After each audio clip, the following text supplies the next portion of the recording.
Hello and welcome to today's episode of Living Real, where we are here to help you boss up and gain clarity in every aspect of your life. My name is Clara Capano. And I'm Chris Atkins. So let's get down to Living Real. How are you doing today, Chrissa? You know, I'm actually feeling a little like frisky. A little frisky, I am. huh? Yeah. I'm embracing the feel here. Yes. Well, we have a very powerful episode. Being that so many of our viewers are working women and in business, we actually have one of our amazing panels here, and we're going to be talking about strategies to grow your business, but also create that longevity and sustainability with it. Yeah. So, I mean, if women aren't now, right, we've just come out of a period in time where they're like, I think I could like work from home or take my side hustle to the next level. Like they're just kind of excited to like start making money for themselves, not work for anyone else. So that's why we were stoked, right? When we put this show together, this is going to be a 2-part episode where we're talking all about business strategies, marketing tips, scaling, all that good stuff. But before any great gotta have a cocktail. Let's go. All right, Dion, we got something and it looks a little bit spicy over there. Oh, it's getting hot in here. So I have a drink that I kind of found through a friend at a restaurant in St. Louis, Missouri called Let That Mango.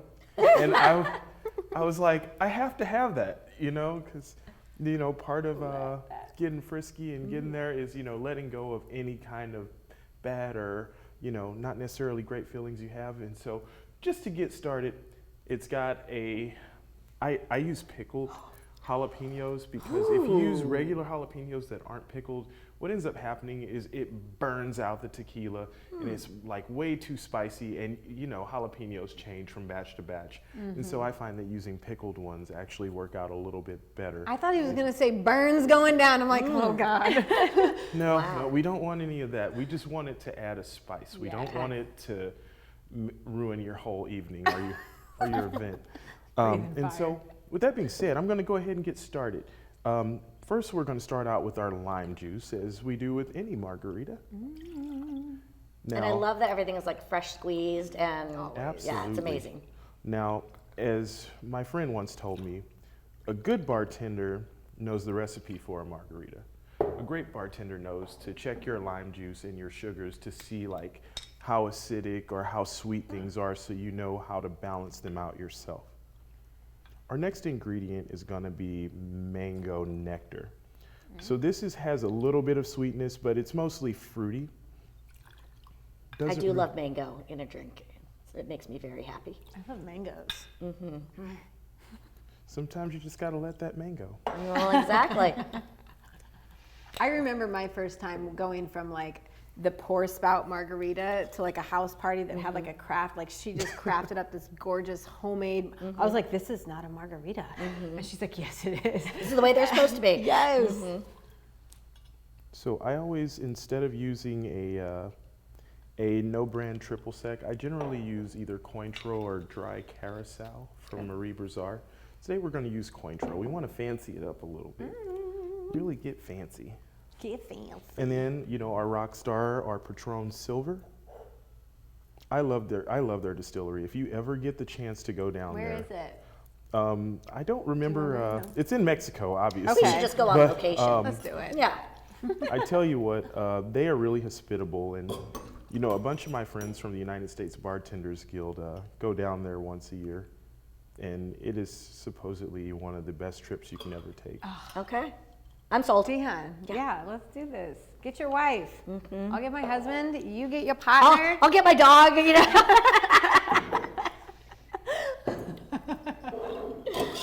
I said partner. I know. You can bring a friend.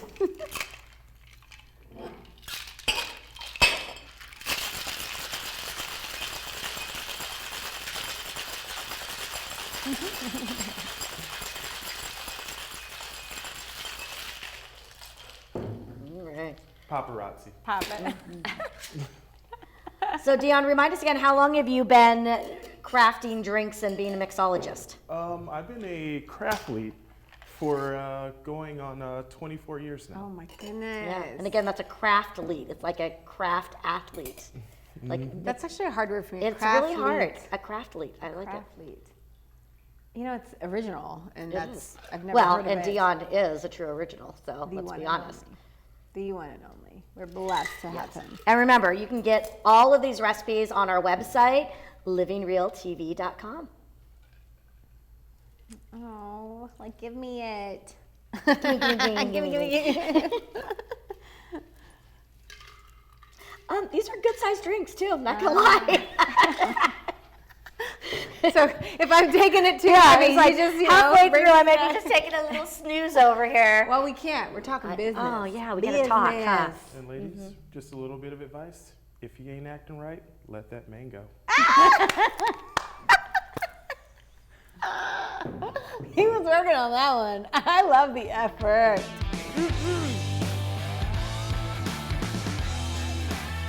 Oh, Clara! I know, these look Ladies, beautiful. I cannot even cheers without introducing you to the powerhouse women that we have on today's show. Well, we always have powerhouse women, We but I tell you, this do. is a special one. We got 2 for 1 here on the panel. We do. But yes, you guys, I want to quick introduce you guys to our guests. We have Brittany Young, and then we have Lindsey Weigel, and we're gonna let them do their thing, right? Because they know them best. But yeah, cheers to some powerhouse women. I know y'all went, but I did not. Oh my God. Oh my God. Yeah. Oh,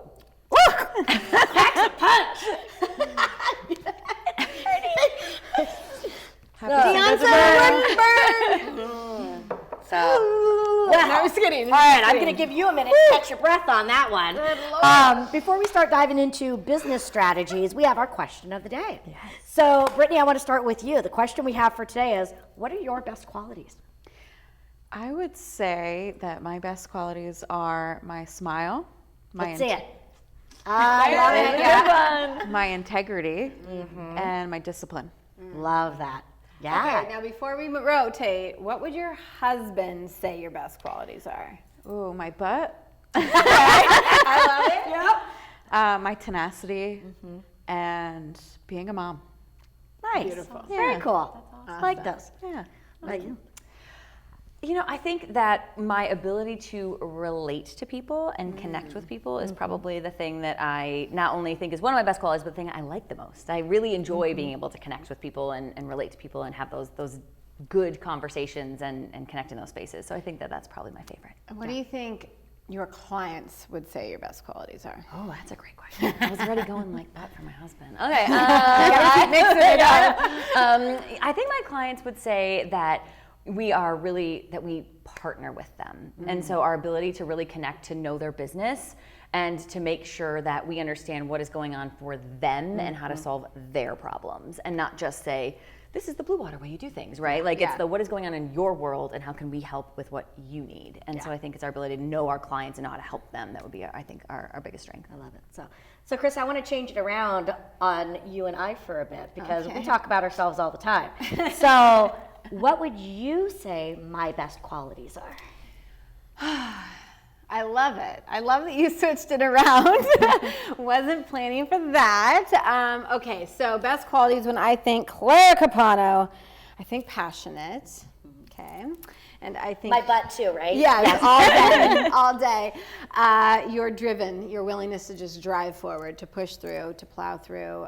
That's a quality that not a lot of women have. You know, the fact that you're not afraid to invest in yourself. I know as a partner with you, we always talk about our coaches. We always talk, and that's an investment, right? Yeah, is it our is. business coaches and our regular coaches. I love that you're fun, and I absolutely love that you're just so kind. You are very kind, you know, like out of all these women in this book, Get the tissues. No, out of all these women in this book, you know, there's so many amazing ones. And we have brought some of them on the show, but you were the first one that was just so kind to me. Like, I literally had questions, probably on something like, can you tell me what you think about my elevator pitch? Something stupid like that. And you just gave it to me real, and you didn't try and charge me like $1 for it, right? Like, so many people are like, yeah, but I want money for that. And I'm like, I get that. We all are valued, but yeah, you responded to an email, and I love that. Aww. I love that about Good. you. You're so Thank kind. you. Yes. So I'm going to turn around. I'm going to talk about you now. So, you know, I fell in love with you the first time we started talking again when we were collaborating on our book.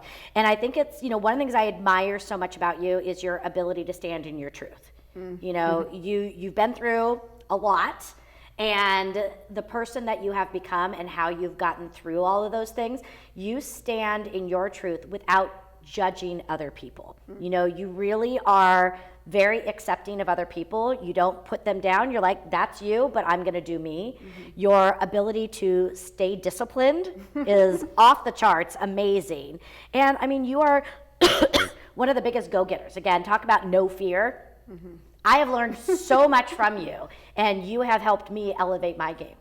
So I know. Oh, Totally not planned, but I love that was that. fun. Thank you. I receive, you ladies, just receive all of our goodness, nice. right? Like, Yes. receive it, take all of that in. Oh, and your boobs. I like your boobs too. That's good. I will say it's because I work out. All right. All right, so now let's get down and dirty and let's talk about why we're even here today. So both of you ladies are very strong in your business field.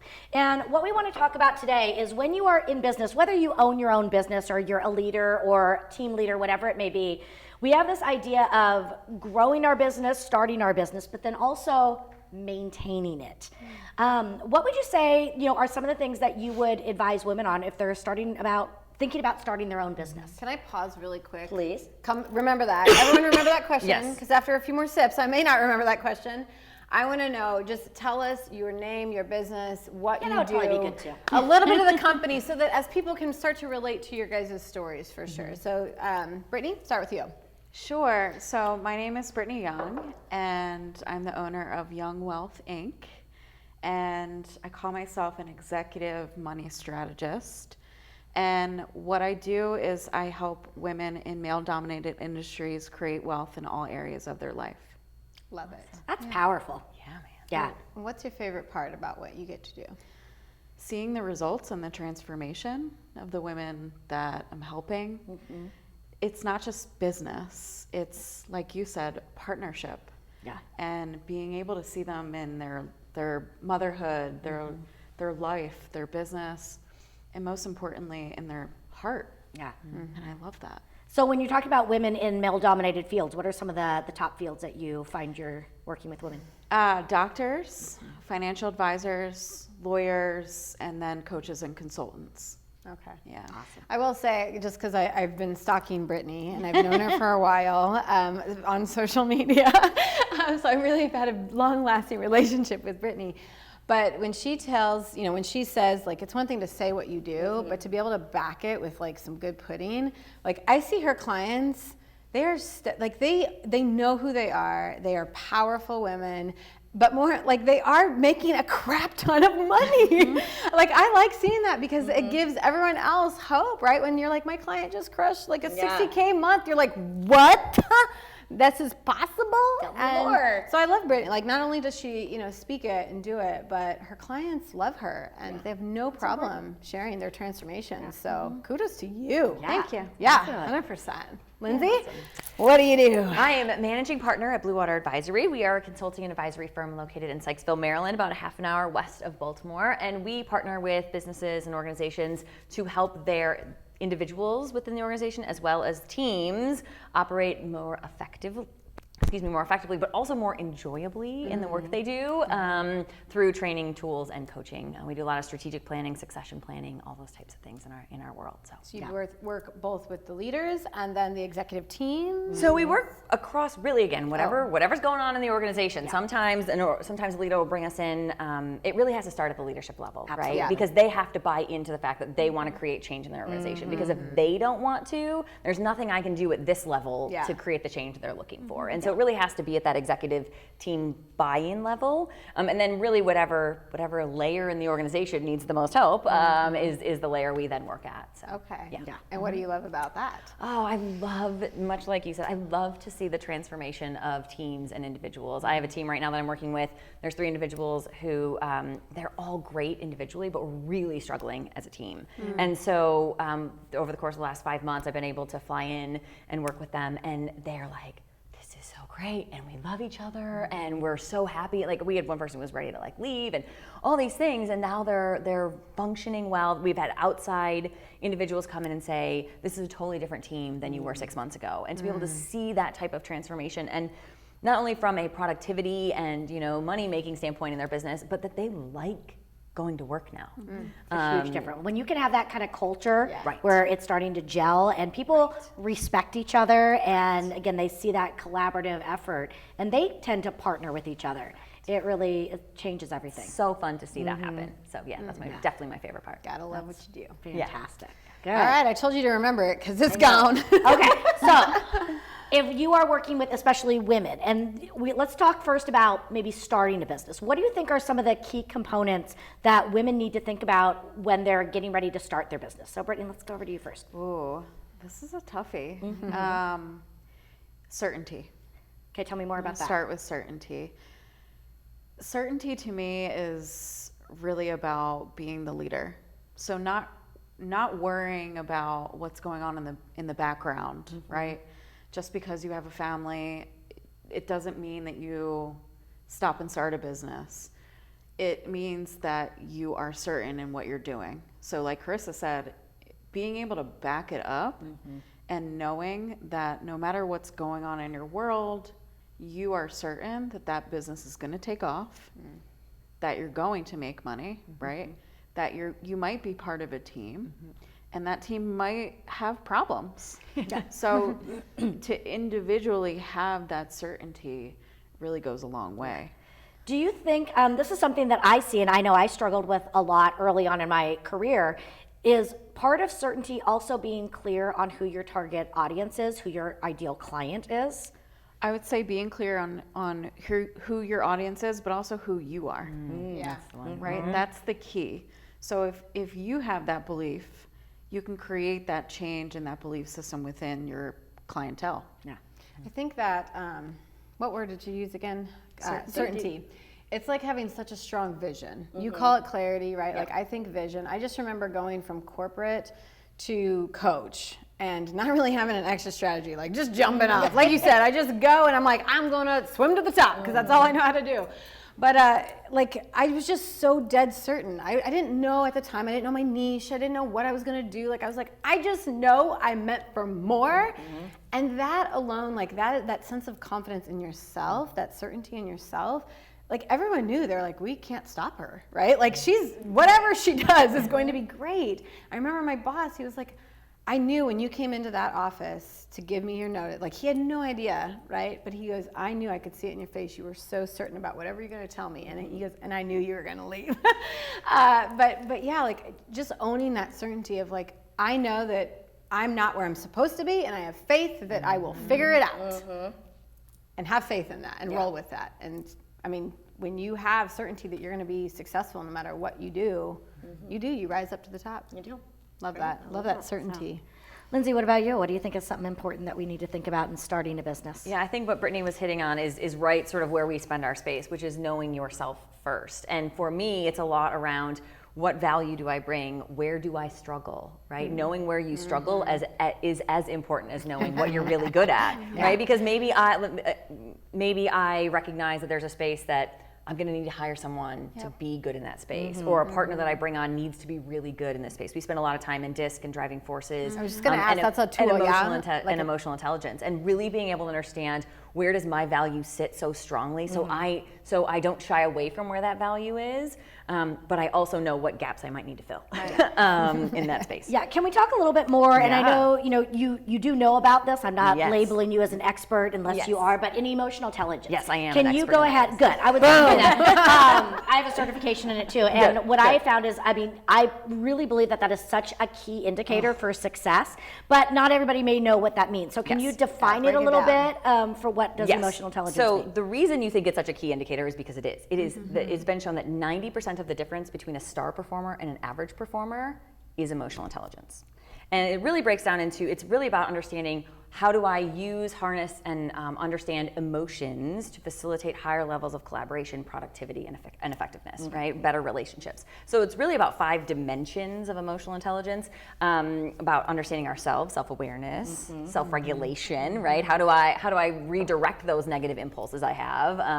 And so really being able to understand how I operate with other individuals as well as within myself to be able to show up as the best version of myself in those spaces. Yeah.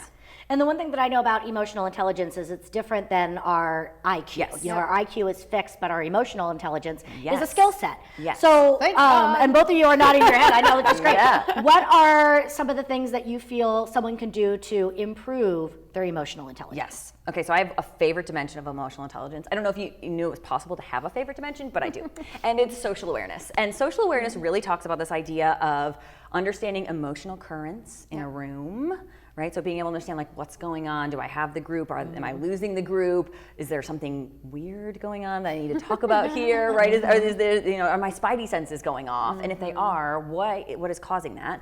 And then the other is understanding power dynamics really well. And power dynamics is, who do I need to influence? Who has the power in this decision-making process? Or who do I really need to influence to get people to go along with the path I'm taking them on? And this ability to understand, you know, I think we spend a lot of times worrying about ourselves. Am I saying the right thing? Am I doing the right thing?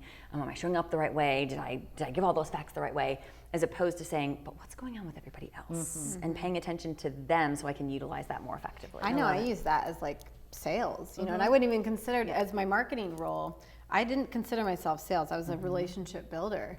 But I'm like, I know what's going on with all of my people and how to play on their strings. Like I was in the business of pleasing insurance agents, you know, like a lot of males, and how to use that to my knowledge or whatnot. But yeah, it's huge. Like that's going to help you in your sales. So if you're not, you may not be an entrepreneur, you may not be the executive up there, but if you're just a saleswoman, you need to Correct. step up your emotional intelligence. Yes. So, Brittany, I would love to ask you, being that you work with women in male-dominated fields, do you tend to see any differences between emotional intelligence from the male to the female perspective? One of the biggest things to touch on what you said was the emotional regulation. So I find that a lot of women come to me with anger.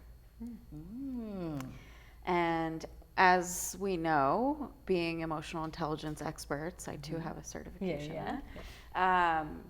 Anger is a surface level emotion.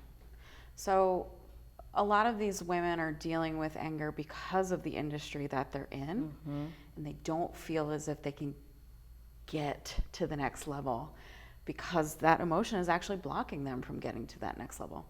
So regulating anger and really finding out what is underneath of that. So when I'm working with somebody trying to figure out, okay, where did it come from? Why is it still there? And how do we clear it out of your system? It's probably a subconscious belief. Maybe it came from childhood. Maybe it came from the work that you're currently in. And then how do we clear it out, right? How do we get that out of your body? How do we get the anger out? So to go back to your question, I do see that women actually are dealing with the same type of emotion because it's almost as if they've attached themselves to the industry, which is male dominated, right? If you take a financial advisor, it's predominantly men, I would say 95%. And so those 5% of women it's money focused, it's I'm driven, I need to get to the top, I need to work, 80 hours a week in order just to make $10,000. And so they're frustrated. And that's really where they come to me and they're like, I don't know what to do. I need help. How do I get this out of my body so I can make more money? How do they know though? Like what are the signs that they're like, I need to come work with you? Sure. So they start actually seeing their money go down. Okay. Right? Okay. And they're not sure why. Or they start spending more than usual. Maybe they're having relationship issues, specifically with their husband, because they're trying to dominate them. Yeah. Right? Okay. They're trying to take over in that masculine role instead of sitting back, like you said earlier, just sit back and receive. Yeah. We struggle with that. So I'm really helping them pump up that receiving muscle. and starting to learn what it means to actually give and get at the same time. Yeah. So is that like, do you think they compete with the men, they compete with themselves, or are those like, they need to let go of this anger so that they're not competing with the other women? Like, if there's only maybe 5%, like, are they competing with themselves, women, or the men? I see them competing with the men. Okay, so they're trying to keep up with the men. Keeping up with the men. And then on top of that, as women, having all these other responsibilities, right? Mother, kids, dogs, house, all these other responsibilities. So trying to keep that all up while also trying to keep up. And so they're burnt out. Yeah. And of course they get resentful. Okay. Yeah. And then that's where the partners come in then, huh? Exactly. So resemble the relationship issues. Yep, Okay. yep. You fix them all. Exactly. It's a holistic approach to making money. Yeah, I'm not a therapist. Yeah. But I'm married to one. And so I have the pleasure of having those type of conversations, and that's often over dinner, right? We get to discuss on how to strategize and help our individual clients, our group programs, things like that. So going into the next session with a client, I'm not attached, right? You mentioned, one of y'all mentioned, taking yourself out of it and really focusing on the sale. Part of that sale is that emotional intelligence. And so how do you remove yourself and really focus in on the other people in the room? Wow. Yeah. Oh my God, amazing conversation, and I cannot wait to continue and dive even deeper to these. So we're going to take a quick break, and we're going to come back and continue the conversation with our lovely guests about how to grow, scale, and create sustainability in your business. 365 Daily Hustle is a global health coaching company helping purpose-driven women boss up and get healthy so that they can truly show up and thrive in the world. We help women lose weight, gain energy, and feel sexy and confident in their bodies. We help women create sustainable habits that support a positive mindset, nutrition, exercise plans, stress relief, and of course, self-care. If you're tired of feeling like a failure when it comes to your weight loss and health goals, please visit our website at 365dailyhustle.com or join the Healthy Hustle Facebook community today for healthy tips, recipes, workouts, and more.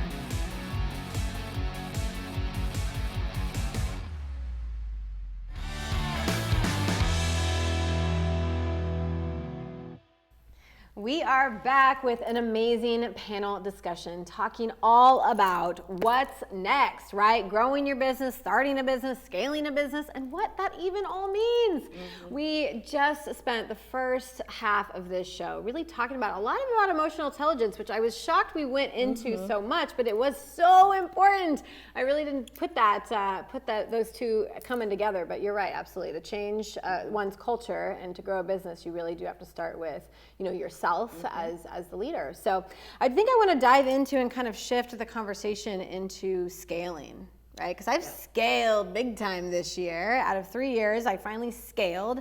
I started delegating a lot of tasks, started paying people to do a lot of stuff, and that has allowed me to scale. But what does scaling mean to you, Claire? Let's, I want to actually defer this over to our experts because I hear it all the time too. And I remember the first times I heard it, everyone's like, well, are you scaling your business? And I was like, what does that even mean?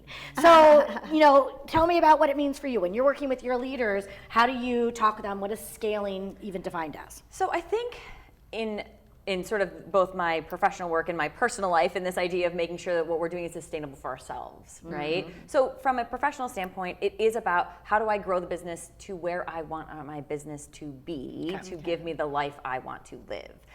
We are a small boutique firm in Maryland, and that's the question. Well, how big are you guys going to get? How big are you going to get? Like, how many people do you have? Like, that is somehow the definition of success, right? Okay. And we don't define success that way. Yeah. We define success as making as much money as we want to be able to make while still having the life we want to be able to live, and creating our business in a way that allows us to have that work-life harmony. So I think that there is sort of a traditional definition of scalability, which means that I can do more and more and more and more and more, right? In a way that doesn't cause my business to collapse underneath me. So there is that traditional view of scalability, but I think that scalability is about paying attention to how can I grow my business in the way that I want my business to be so that I get to live the life that I want. Could scaling also mean doing the same but in less time. Yes, entirely. Yeah. Okay.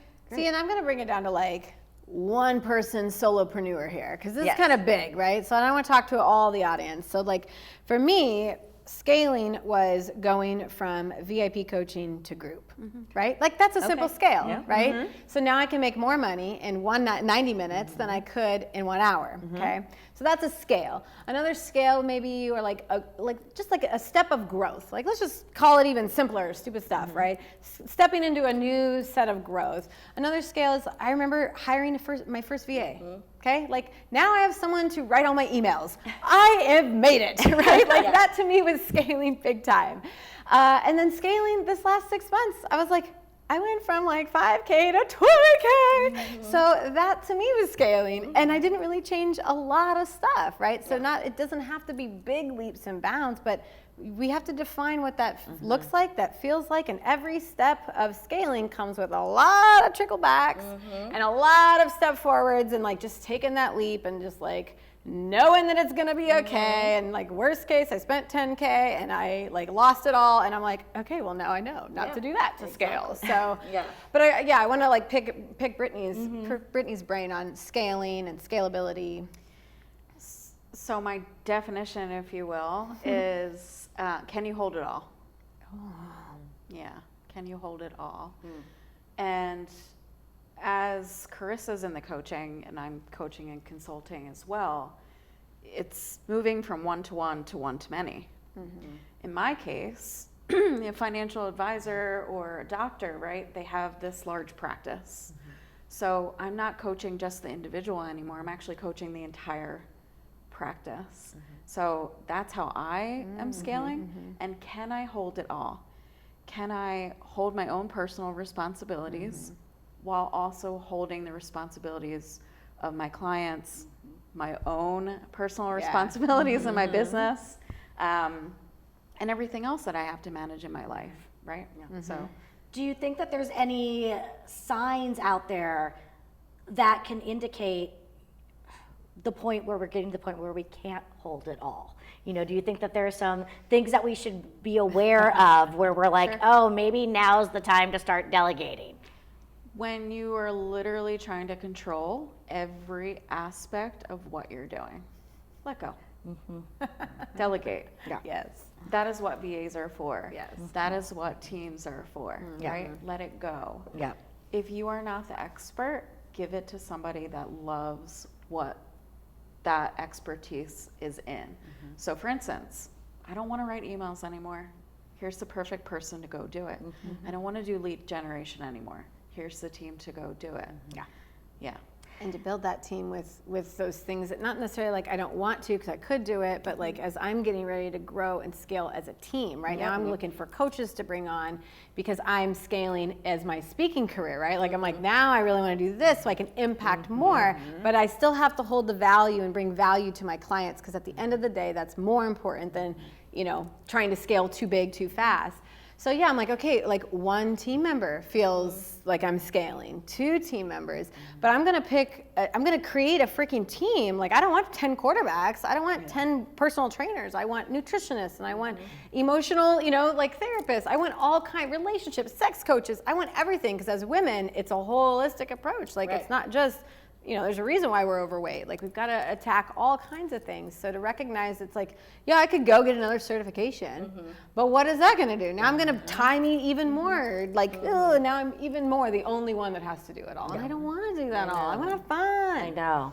Yeah. So I have 2 questions that I want to ask. So the first question I want to ask is from your perspective, do you find that scaling, which involves delegation, is more challenging for women than men? Because my perspective is typically women like to, again, control it all. They don't like to let go. And I find that more of them are control freaks than men, and men seem to have an easier time. But I would love your perspectives. Let's start with you, Lindsey. You know, I think I do hear it in both arenas. I think it looks different, though. I think women just sort of hold it and try to do it all.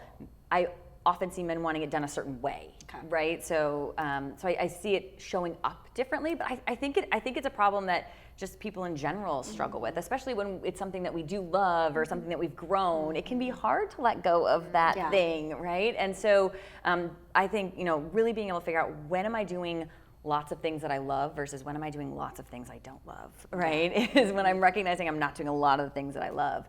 It's a great time this is a good spot to delegate, perhaps. Yeah. Great.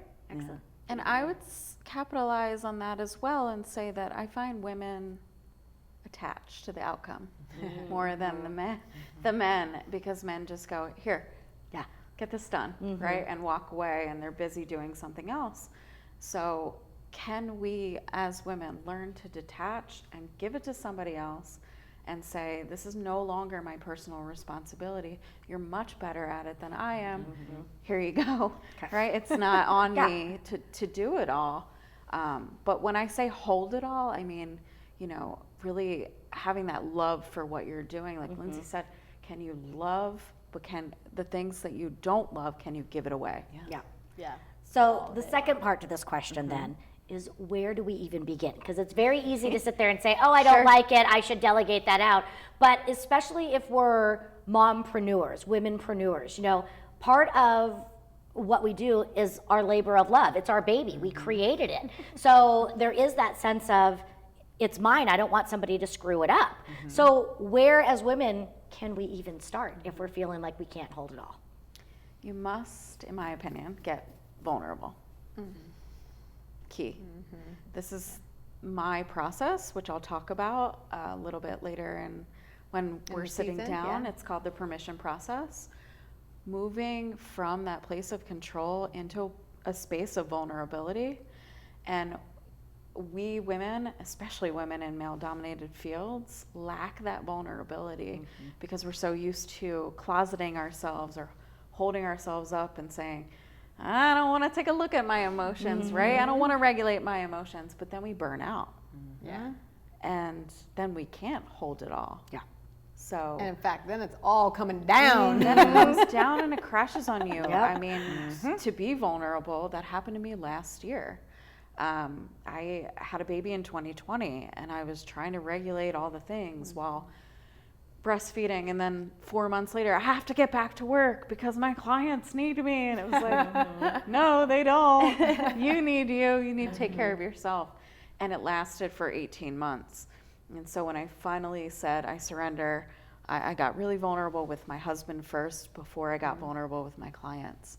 And my entire world shifted. And then I was able to open myself up for more money, more clients, 50K months, 60K months, things like that.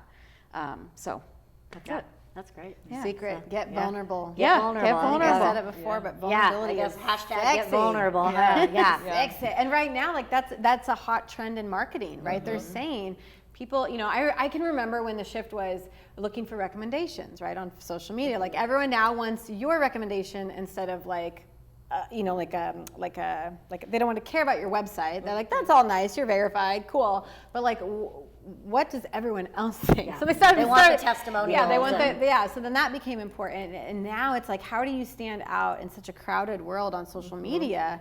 And they're like, literally, get real with your people. Like, people want to know that, oh, Carissa doesn't have her shit together. And I have a hard time saying that.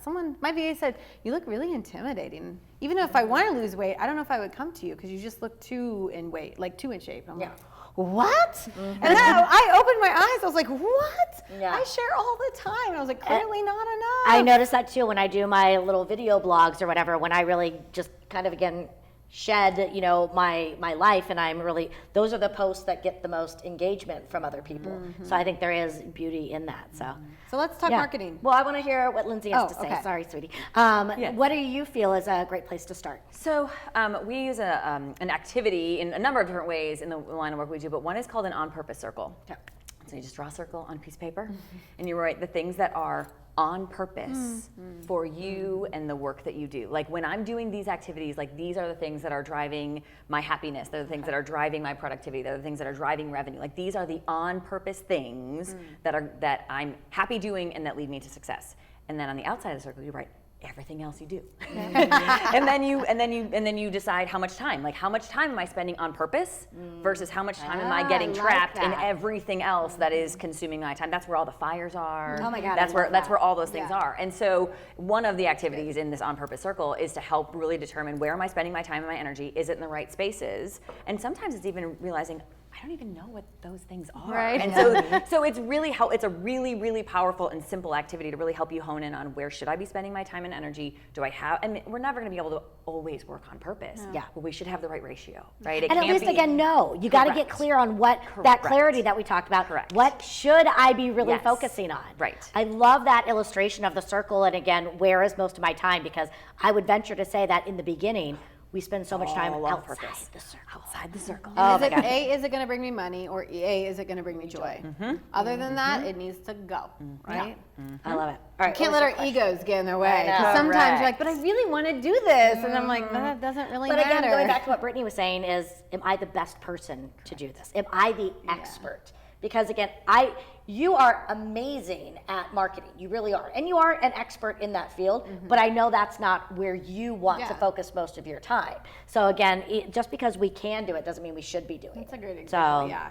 Yes. Excellent. All right, what was your question? You know, I love marketing. Marketing's sexy. It's a way to us to grow money. It's a way to attract money. It's a way to get our voices out, our stories out, our brand out. Everything is, you know, especially as a coach, right? Everything is my brand. Like, I am my brand, and that alone is kind of scary when we talk about scale, because I'm like, but my brand is me. Like, what happens when I have a team of awesomeness? You know, like, am I going to lose it? And it doesn't matter. But I want to talk marketing. Okay, so let's talk very simple, single mompreneur, like their one-man shop, first level, and then we can get into higher level marketing. So best marketing strategies for women who, let's just put in that coach and consultant space, because there's a lot of women right now out there doing that. Brittany, what would you say your best strategy is for marketing? Sure. Are we talking online? Are we talking in person? I think In they're general, what do you two think? different- You know, give me two. Give me two. In person, I would say, do you know the room? Going back to what Lindsey said, do you know the room? Do you know your audience? Do you know the people that you're speaking to? And what do they know, right? Because you don't know what you don't know. Yeah. And then online, are you being authentic in your marketing? Are you showing up real? Are you living real? Are you pretending? Because there's a lot of fluff out there. A lot. And we're not of fluff. talking filters. Yeah. Not talking filters. And to get candid, there was a woman who posted something the other day, multi-millionaire. And I commented back and I said, I don't agree. And I got blocked. So Damn, she's I insecure. posted about what happened and said, this is not marketing. Marketing is not the fluff. Marketing is telling people how to. That strategic way of doing things. You need a step-by-step guidance. How are you supposed to start a business if you don't know the how-to? Yeah. Right?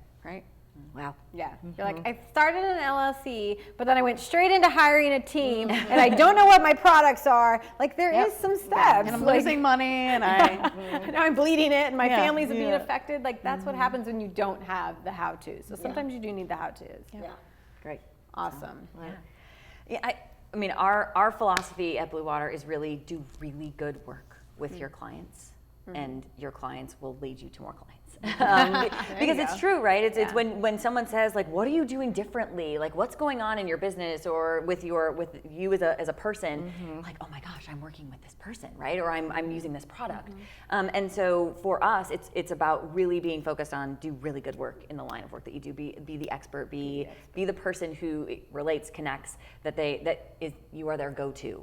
And so because they know people who are in that same space. Okay. Yeah. So as you're working on your marketing, what are some tips to show that you are an expert without, again, sounding egotistical or I mean, what are some of the strategies that both of you utilize to show versus just tell? Yeah. For us, it's about sharing our knowledge and expertise. right? It's about giving, right? It's like the 10-to-1 ratio, right? You're supposed to make like 10 gives before you even make an ask. Is I think what that marketing typical ratio is. But it's not saying like, to your point earlier, you have to pay me for this, right? It's about knowing your worth and knowing that if I can add value to you, that the business will then come. So for me, it's about sharing openly about how to help and come from that place of genuine help, and then the rest kind of takes care of itself. We found. Yeah, I would also say that we're all breathing, right? Just to check. Just checking. Okay. Yep, I'm here. So because we're breathing, we are worthy and deserving. Period. Correct. Right. So I think that is a missing piece in strategy. People get caught up in the details, and stay big picture and delegate the details, right? And be able to know your message, know your market, know your message, because your message matches your market effectively, and that creates the sale. That creates the close in the sale, that creates the relationship, the rapport. So know your messaging, know your market. Leave the rest up to your team. So sometimes you could like record the call, right? That's why people do that, so they can catch all the things that they've missed. They go back and like, this is the verbiage that every single woman uses, right? Like, I'm at the heaviest I've ever been. I'm like, that is the title of my next post. Like, they're telling you on the conversation, but you have to be willing to listen. Like, detach from the outcome of, am I going to make a sale, and just freaking listen to your people, you guys. They will tell you everything, everything you need to know. And what I also love is, I think so many times we think the only way we can show that we are an expert is if we have X amount of years in the business. And what I'm hearing from both of you is you don't have to wait for that point. Again, pull in your value. Show that you know your value. Show that you know the market by listening, by having tips, by being willing to be open and authentic. So, for women out there that are, wondering where do I start, you don't have to wait till you've been in the business 10 years to just know your value. Again, when you get real, when you share, when you openly, bring value to other people, that's a great way to show that you're an expert in the field. I think it's important to know what different, makes you different, because there's 1,000 coaches out there that are all claiming to help, in my industry. Like, I can help you lose weight. Someone, even a Weight Watchers coach, like everyone has someone that they know that they could honestly send someone to for weight related or just health issues, mental health, physical health. But yeah, I'm like, I know what sets me apart, and I can really tell that. And the biggest thing is, women will tell me on the phone, they're like, you walk the walk. They're like, you are showing up every day in the gym, you every day, you food prep every day. And I'm like, well, yeah, because I believe in it. It takes the hard part out of a sale too, when you literally believe it. It's like you trying to teach people how to make money and you're broke. Like, you're like, I don't even believe I'm capable of it. It goes back to the integrity factor. That's another reason why I, do the things that I do. One of the reasons I'm so regimented is because I have to stand up and tell people. And if I'm not doing these things, I don't really feel I have the right to tell other people to do these things. People can feel that. You don't even have to tell them that. They can feel that energy of she's not that confident in what she's telling me, what she's going to teach me.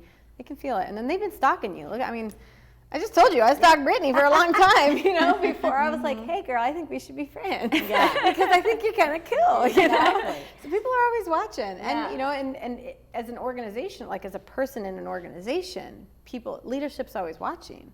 So do you and be authentic and be real and don't lie. All of those just basic, spread joy, be normal and a good person in the work environment. And as leadership, I can see that. I can now groom you into something better because you've got the qualities I can't teach, man. That's you either care or you don't. I'd like to add, don't compare. Right? Often, especially as women, we're finding ourselves comparing, how much weight have you lost and how much money have you made and what are your routines? Comparison will steal that joy, right? Somebody said to me yesterday, competitiveness is the drive. Driving the bus, rather. Let comparison hitchhike on the side of the road. I love that. Yeah, right. I actually had someone I followed, and she called it comparisonitis. And again, it doesn't matter what everybody else is doing. what are you doing and what is your unique value? Because again, you're not going to reach everybody, Right. but most of us only need that small percentage. So be very good at where you are. Don't worry, don't try to compare. So I think that's a really great message. Oh my gosh, we could do like 5 episodes Absolutely. like this. So much Okay, good stuff. season 4, we're again learning stuff here, but quickly, rapid fire tip for a woman listening today. It doesn't have to do with business, it could be anything. What would be your biggest tip, Clara? Again, show up authentically. Cool. Know yourself. Know yourself. Own your integrity. Your integrity. Yeah. What Take about you? responsibility. I have to do it. Yeah. Own your shit. Oh my gosh. Cool. Amazing, amazing. Well, thank you to our panel for being here, for sharing so many good insights with us. And we're just very fortunate to have you here to be able to sharing with our guests. And for all of you at home, thank you so much for joining us today for another powerful episode. We appreciate you watching and following us, and we're looking forward to our next episode with you. Until then, I'm Clara Capano. I'm Carissa Atkins. Keep living real.